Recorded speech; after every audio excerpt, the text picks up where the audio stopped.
Class 9 Biology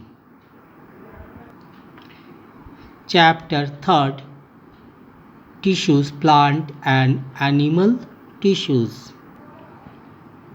In the previous class, we have studied about the plant tissue. Today, we will start our class with animal tissue. Dear students, in the beginning of this chapter, I have explained one point that animal and plant tissue is a complex chapter.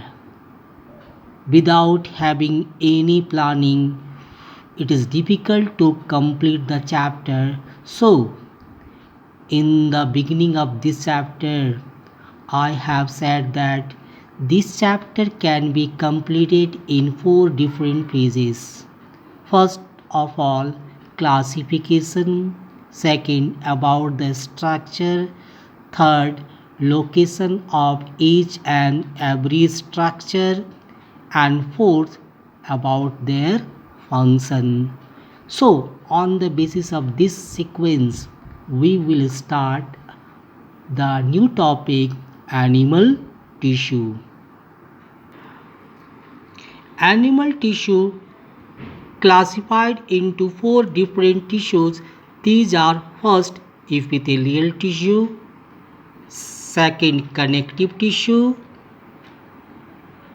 third, muscular tissue, and the fourth, nervous tissue. Students, today we will discuss in brief about the first type, that is epithelial tissue, and their further types. So, the further types of epithelial tissues are squamous epithelium, cuboidal epithelium, columnar epithelium, further divided into 2 different types, that are ciliated columnar epithelial and the glandular columnar epithelial, and the last one is stratified epithelial tissue. Now come to the first type of animal tissue, that is epithelial tissue. So see here, epithelial tissue is a thin, protective, continuous sheet of cell. Epithelial tissue is a thin, protective tissue that generally found on the surface of the body. So, when we discuss its location, then it covers the surface of the body and lines the various body cavities and internal organs, including the blood vessels. Means, when we discuss about the first type, epithelial tissue, it not only found on the external surface of the body, but it also found in the internal linings of the organs. For example, if we discuss about the stomach, the internal lining of the stomach is lined by epithelial tissue.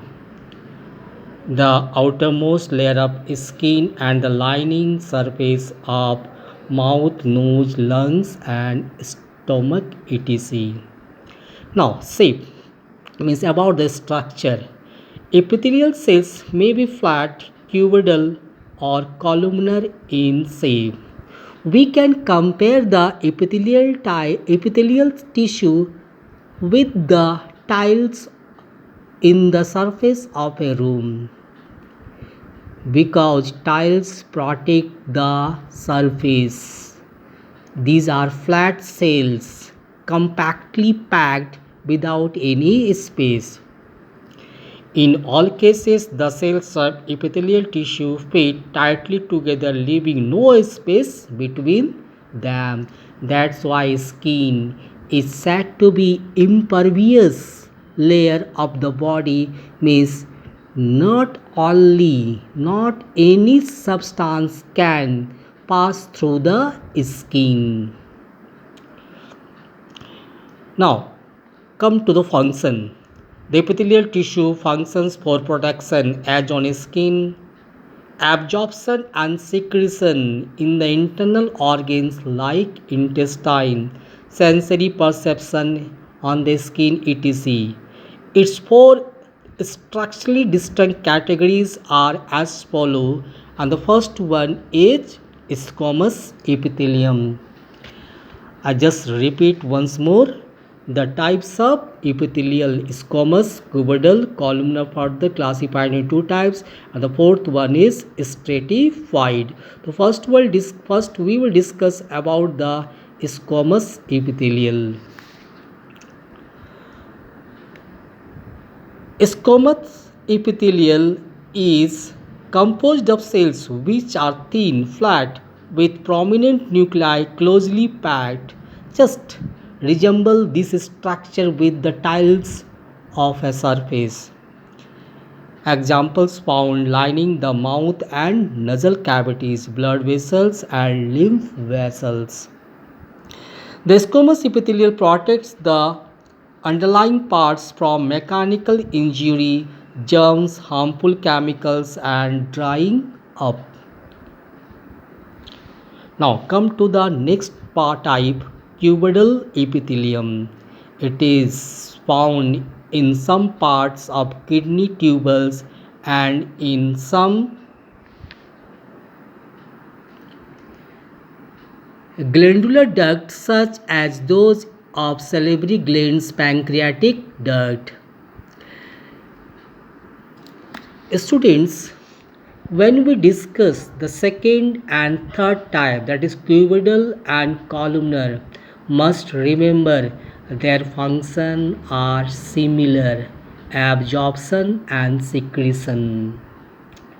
Their distribution is different because cuboidal epithelium are small in size but columnar epithelium is large in size.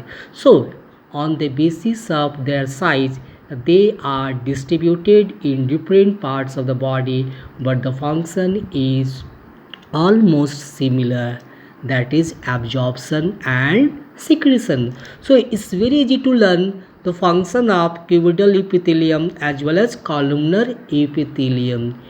Only the part about their location.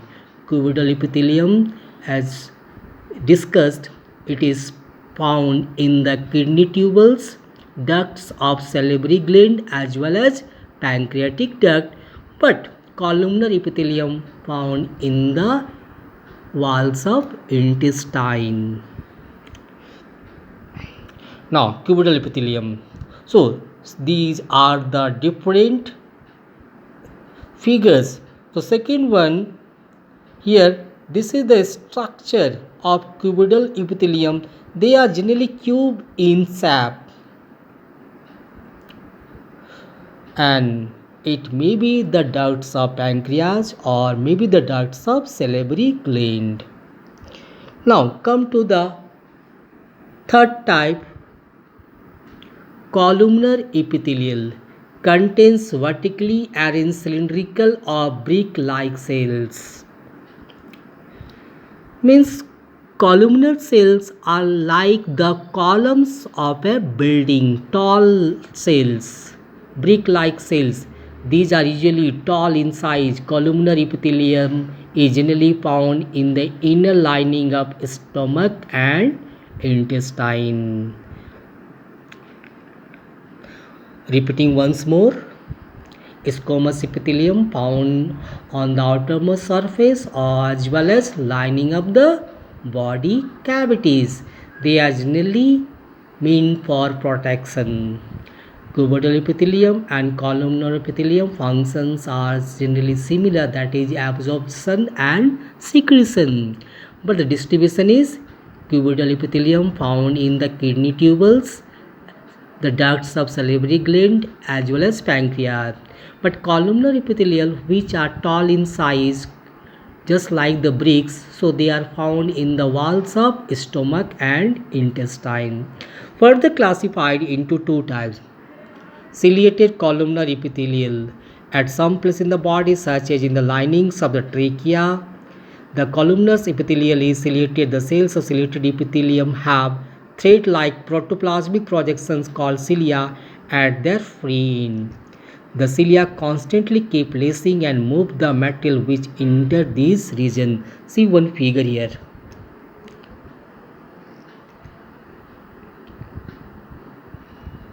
This is the trachea and this is the food pipe. So here the lining of the trachea is lined by ciliated columnar epithelial, means at one end of this tissue have thread-like structures, and these thread-like structures are known as cilia. These cilia keep lacing and constantly keep lacing and move the materials which enter this region. Generally, it is advised not to talk while eating, because when we eat, food enters into the food pipe. But while eating, if we talk, certain particles may enter into the windpipe or trachea. But due to the constant lacing movement of the cilia, these particles are thrown outside through the mouth to the surrounding. So these ciliated epithelial cells are completely protective.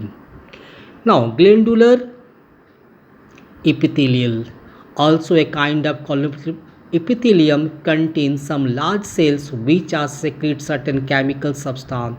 Such cells are common in the lining of stomach and the intestine. See one figure here. This is the stomach, G-shaped bag. The walls of the stomach contain certain glands. For example, this is the gastric gland. These gastric glands secrete gastric juice, and this gastric gland is one of the glandular cells. This is the modification of the glandular epithelium. So it is written here, at certain place in the body, the glandular epithelial is folded inward to form compact, hollow or tubular glands. For example, the sweat gland, tear gland, or the gastric gland in the stomach. These are always secrete certain chemical substance. The last one, that is stratified, found in the skin and the cornea. Cornea is the transparent foremost part of the eyes through which light enter into the eyes. So this stratified epithelium means epithelium is made by various layers. Such tissue is known as stratified epithelium tissue, means it is made of many layers. So it is found in the skin as well as in the cornea. Dear student, when you move into the class 10, and in class 10 there is a chapter, that is the eye. So when a person having the problem of cataract, in Hindi it is called as motiabin.